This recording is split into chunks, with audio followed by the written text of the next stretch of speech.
Episode 4 की starting में song CO को कहता है तुम अपनी लाइन को क्रॉस कर रहे हो, बट सीओ तो उसे किस कर लेता है एंड देन कहता है अगर मैं लाइन क्रॉस कर लूं तो क्या होगा। सॉन्ग को बहुत गुस्सा आ जाता है। वो कहता है क्या तुम पागल हो गए हो और उसे पंच मारते हुए चला जाता है। इसके बाद सीन पास्ट में शिफ्ट हो जाता है। सीओ का स्कूल में जब फर्स्ट ईयर था तो कुछ स्टूडेंट्स उसे बुली कर रहे थे। उस टाइम में सॉन्ग आया और उसने सीओ को बचाया। सीओ कहता है सब लोग सॉन्ग से डरते थे, बट मुझे बिल्कुल भी उससे डर नहीं लगता था क्योंकि उसने मेरी मदद की थी। तब से मैं सॉन्ग को पसंद करने लगा।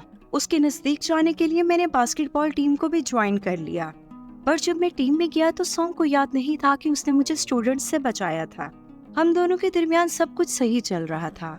मैं कोशिश कर रहा था कि उसके नजदीक जाऊं, बट उस वक्त तो मेरी किस्मत ही खराब थी। जूही को हान पसंद आ गया, बट हान जूही को पसंद नहीं करता था। इस बात का बदला सॉन्ग ने मुझसे लिया क्योंकि मैं हान का बेस्ट फ्रेंड था। उसने मुझे बुली करना स्टार्ट कर दिया। एक दफा उसने मुझे इतना बुली किया कि मुझे डॉक्टर के पास जाना पड़ा। डॉक्टर ने मुझसे पूछा क्या तुम्हें किसी ने बुली किया है, बट मैंने सॉन्ग का नेम नहीं लिया, बल्कि मैंने तो कहा कि मैं खेलते हुए गिर गया। इसके बाद सीन प्रेजेंट में शिफ्ट हो जाता है। सीओ सॉन्ग की यादों में ही बैठा होता है। उसी वक्त शून आ जाता है। वो उससे पूछता है तुम्हारे फेस को क्या हुआ, क्या तुम्हें सॉन्ग ने पंच किया? तो सीओ कहता है नो, मैं बास्केटबॉल खेलते हुए गिर गया। इसके बाद वो पूछता है कल तुम्हारे साथ क्या हुआ, तो शून उसे सब कुछ बता देता है। सारी बात सुनने के बाद सीओ कहता है तुम्हें तो बहुत बड़ी मिसअंडरस्टैंडिंग हो गई।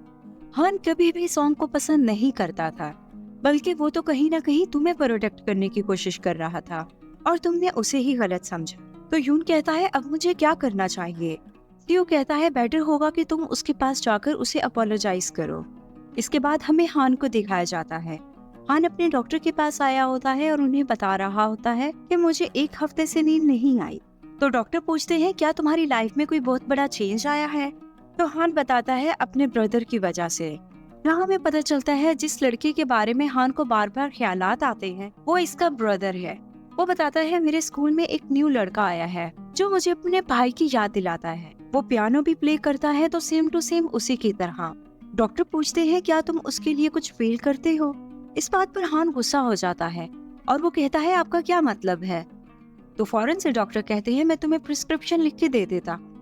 स्कूल में यून और सीओ बातें कर रहे होते हैं तो सॉन्ग आ जाता है। यून जैसे ही सॉन्ग को देखता है तो फौरन से भागकर सीओ के पीछे छुप जाता है, बट सॉन्ग उनकी तरफ देखते हुए वहां से चला जाता है। देन जून सोचता है मुझे हान के पास जाना चाहिए और वो उसके पास आ जाता है।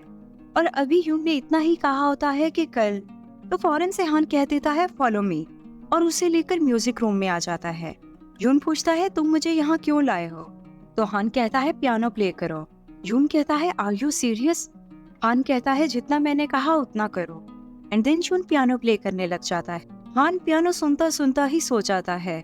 यून जब हान की तरफ देखता है तो उसे पता चलता है ये सो गया है, तो वो उसके पास आकर उसके हेयर्स को सेट करता है। एंड देन जब हान की आंख खुलती है तो यून उसके लिए ड्रिंक्स लाया होता है।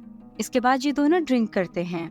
यून उसे कहता है आई एम सॉरी, तुमने मुझे वार्न किया था बट मैंने तुम्हारी वार्निंग को नहीं समझा, बट कल तुम्हारे जाने के बाद मुझे सॉन्ग के बारे में सब कुछ पता चल गया। तो हान कहता है इन बातों पर ध्यान देने के बजाय तुम पियानो की प्रैक्टिस पर ध्यान दो। वैसे तुम कब से जैज प्ले कर रहे हो?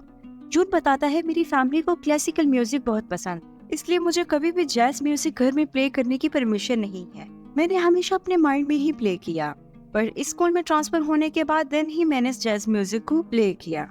दूसरी तरफ सीओ जब बास्केटबॉल खेलने के लिए जाता है तो सॉन्ग सामने बैठा होता है। वो जैसे ही सीओ को देखता है तो गुस्से में वहाँ से उठकर चला जाता है। इसके बाद सीओ जब जा रहा होता है तो हान आ जाता है। वो उसके फेस को देखते हुए कहता है तुम्हें क्या हुआ? सीओ उसे भी झूठ बोलते हुए कहता है मैं बास्केटबॉल खेलते हुए गिर गया। तो हान कहता है मुझसे झूठ मत बोलो, मैं अच्छे से जानता हूँ तुम्हें सॉन्ग ने मारा है। मैं अभी जाकर उससे पूछता हूँ उसकी हिम्मत कैसे हुई तुम पर हाथ उठाने की। तो सीओ कहता है डोंट वरी, मैं ये मामला खुद ही हैंडल कर लूंगा। रात को हान जब स्लीपिंग पिल्स लेकर सोया हुआ आता है तो तब भी उसे नींद नहीं आ रही होती। वो सोचता है मैं जितनी भी स्लीपिंग पिल्स ले लूं मुझे नींद नहीं आती। जून का चेहरा हमेशा मेरी आंखों के सामने ही रहता है और आज जब उसने मेरे सामने जैज म्यूजिक प्ले किया देन ही मुझे नींद आई। एंड देन नेक्स्ट डे जब वो स्कूल में जाता है तो उसकी तबीयत काफी खराब होती है, बट इस बात को जून नोटिस नहीं करता।